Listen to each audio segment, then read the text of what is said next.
Putting together a home studio. So many things to know, so many decisions to make. Hi, I'm Rusty Smith for Record Mix Repeat.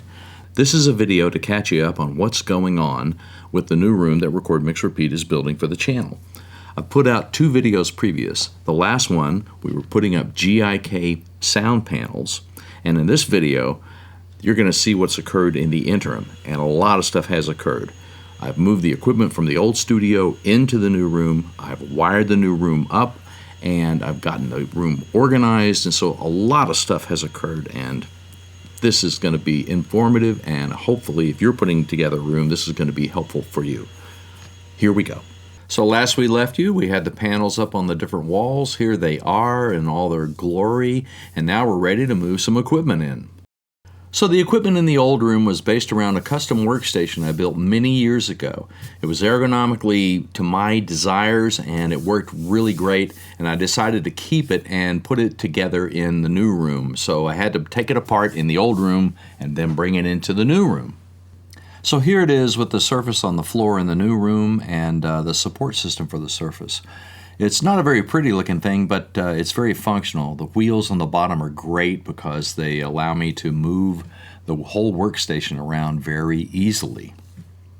Here it is with the structure that holds the monitors and the speakers, and space for boxes to have rack gear in them.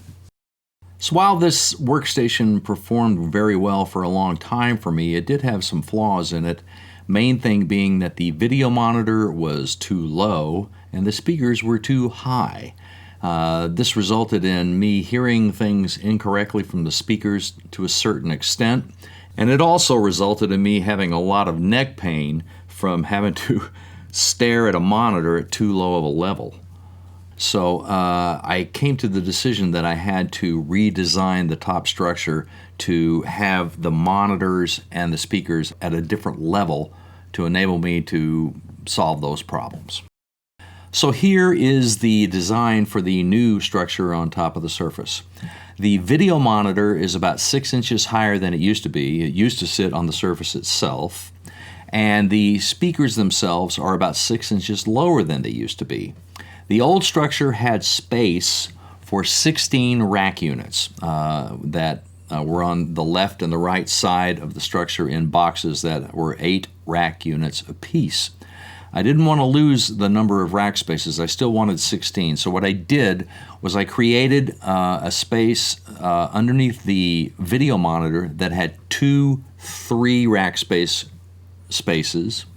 and then on either side of that, underneath the speaker structure, there's room for a box that has 5 rack spaces. So you have 5 on the left, 5 on the right, then the center left has 3, and the center right has 3, for a total of 16. So it took me about 4 days of sawing and sanding and painting and screwing and all that sort of stuff to put together the new structure and the new boxes so I could get the gear all put in the right place. The speakers sound better to me now. They're more accurate. I did a little bit of work with that, and I got better translation. Give up your selfish nature. See all you've got, and that it's good. Be a part of something bigger. It's a pleasure knowing you. The video monitor at the new height is great. I haven't had any neck pain with the limited amount of time I've had working with this stuff. I did a little bit of remixing and mastering on a project for a couple of days and suffered no ill consequences. So regardless, this thing turned out really good. I'm very happy with it, and it was a good decision to change the structure on top. Although I'd gotten a little bit of mixing and mastering done and figured out I liked the way the new structure worked, I looked around the room and realized that I had brought things in from the old studio and stuff was just laying around all over the place and nothing was organized. and I realized I had to go into my closet space that I had constructed and get it to where it actually worked. In the design of the construction for this new studio, I included a pantry, a closet that's like 4 feet by 6 feet with an 8-foot height. Every studio needs storage, and I knew I needed it, so I just had them build the space, but the finish out I left to myself. So I went in there to measure for some shelves. I wanted some floating shelves so that would support a lot of weight. And I'm in there measuring, and the next thing I know, a drop of water hits me on the head. And I'm thinking, is it raining in my closet? So it turns out we have a leak in the condensation line from the mini split that cools the studio. And water is pooling up above the ceiling, and this is just a huge problem. Because the only solution is to rip open the ceiling and then figure out a way to fix the drainage situation so it doesn't leak anymore, and then put the ceiling back together and repaint all this stuff. And of course, this is losing time for me. I'm like, geez, I got to get this studio finished, and ended up costing about 8 days of time to get that work done. Luckily, the contractor was honorable and admitted that he made a mistake, and it didn't cost me any extra money, which is excellent. So the next thing was getting this closet organized, and I wanted to put some floating shelves in. I looked at several videos on YouTube. I'm not a good carpenter, and I thought, just look at what other people have done. I found some different approaches to doing this. I figured out a way that I could handle doing it, and I came up with the height and the depth and everything, and I just went, okay, dive into this and do it. And I started sawing and cutting and doing everything I had to do to put in these shelves. They turned out great. Here's the result. They're floating. There's the end product, and here's the closet with all the good stuff in it, organized, and happy me I be. Well, the whole point of building this room was to be able to work with more musicians simultaneously, to record more things at the same time. I needed the space, and my other room was too small to do this. But the one thing you do need to do if you're going to record more people at once is to be able to have more microphones up and more lines and more headphones. And so you have to have a lot of wiring that's going to accommodate that. And so I had to sit down and put together a wiring scheme that would support my desires. So I started with putting together what I pictured to be a large session, having drums, bass, keyboards, guitar, recording it all simultaneously to get a rhythm track. And I figured out what the number of mics I'd have up, the number of lines, the number of headphones, that sort of thing. And I realized that I'd have to have wall plates, so I didn't have microphone lines crisscrossing the floor in a big spaghetti mess of wire and cable. So I know these drawings aren't going to be very easy to see on a small device. They are pencil drawings. Anyway, here's my wall box scheme that I came up with. Essentially, on the north wall, I'd have an 8-connector wall box, and on the east wall, I would have an 8-connector wall box. The other end of that multi-pair would be over near a 20 connector wall box that interfaces with the workstation itself. I would patch from the 2 8-channel wall boxes into the 20-channel wall box to get to the dedicated mic preamp destinations and line destinations. Down at the bottom, you can see I figured out the lengths of these cables, and I had to find someone to make this. I certainly couldn't make it. I found a great company called Pro Audio LA, and they made everything to my specifications. Good company. They have a good reputation here in Los Angeles. Lucky I live in Los Angeles. The next thing I had to do was to assess the inputs that I had available to plug microphones into. So I made a matrix here. The horizontal is the equipment, the microphone inputs themselves, and then the vertical is what would be on a panel. And so literally I just listed all the equipment I had, and then it's irrelevant, what the intersections are on the matrix. I just did it linear to make sure that I had enough connectors on the panel that could get to the microphone preamps themselves. The next thing I had to do was get the interface and all the outboard gear wired into 2 patch bays. I have a fair amount of outboard gear and I did not know exactly where I wanted my patch bays, so I put together this patch bay layout that you see on the screen, and I put all my gear together and listed the outputs and inputs, and then I put 2 patch bays out there and just started drawing, lines with arrows and figuring out, okay, is this the right way to do this? I essentially had the 5-space rack bays on the console and then a large sidecar and an API lunchbox. I didn't have the exact location of all the stuff figured out, but what I did have to do was figure out how many outputs and inputs was on all the gear and if it would fit into a patch bay, and then come up with a patch bay layout that made sense so I could have normals where certain outputs went into certain inputs and it made sense for me.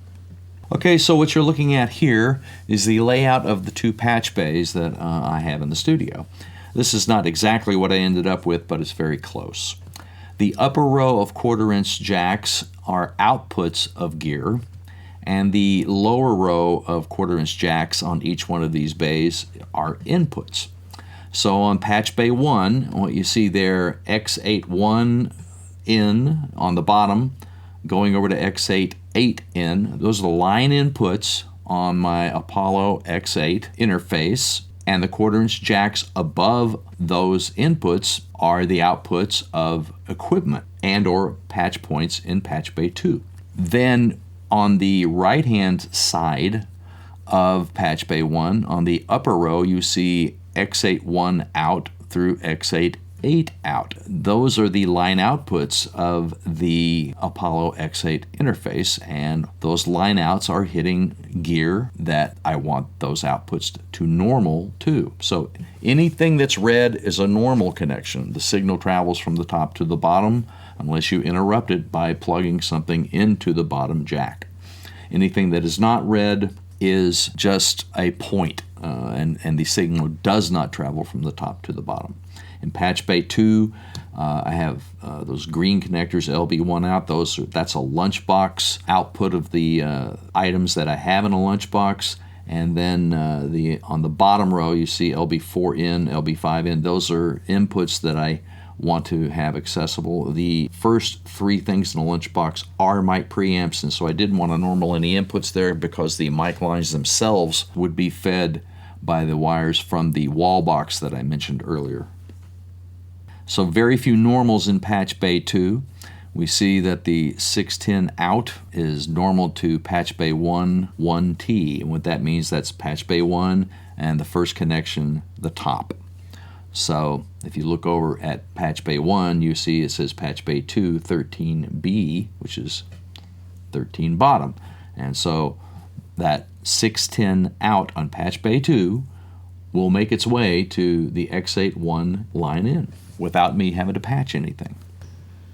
And here's a little quick perusal of the finished patch bays with the labels. Pretty cool. So all my gear is showing up here. I have tie lines, I have inserts, and took me a little while to put this together in my head, but there it is. So after I figured out what was going to go into the patch bays and figured out where the equipment was going to ultimately reside, I had to figure out what cables I already owned that I could use and what cables I needed, and whatever the heck I didn't have that I did need, I had to order those cables to be made, and or just if they were pre-made from different vendors, just buy them. So they ultimately all showed up, and I ultimately got everything plugged in. So here's the end result of that. Rightio, here we are looking at the behind the workstation area. It's wheeled away from the wall, but this way we get to see all the wiring and how it's dressed. As we get down to the corner, you see the thicker black cable there with the multicolored cables coming out of it. That is the wall box multi-pair that's feeding all the mic preamps. The great thing about this is that you can see it's not a mess. Everything is tie wrapped and segregated.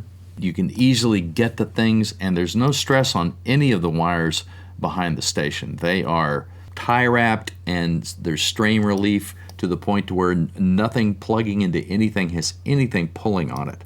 So I'm not going to end up with connectors coming out of sockets and or losing a high or a low or a ground or something of that nature. So it's all strain relieved and organized.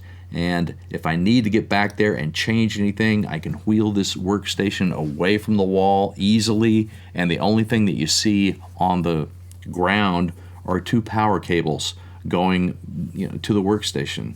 A total of 3. There's one going to the sidecar as well. So I love this. So here it is, the latest version of the room and the latest update for you guys. The work area is put together, it's wired, very little work has to be done to complete the wiring. It is up and running and it's working great. The shelves in the closet storage area are done, that's great. So the place is now organized very well. The workstation wiring is very neat. I can move the workstation out if I need to change any of the wiring, and it's not a big mess. So here on this north wall, over there where that exercise bike is and the mic stands are, that's the drum area.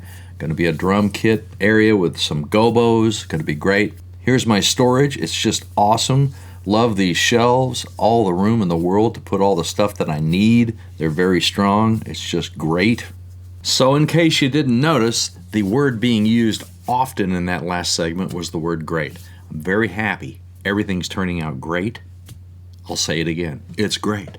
This has been a very long process, and building a studio from scratch is so much fun, but it's also a pain in the neck, literally at times. It's done, and it's almost done. Is it done? Kind of almost. We're at the beginning of it. Let's put it that way. There will be sessions going on in here probably within the next couple of weeks because there's a couple of more things that have to show up. But that's the update. Record, Mix, Repeat has a new room, and it's gonna be great. Here's to the new room. Oh, that's a good one.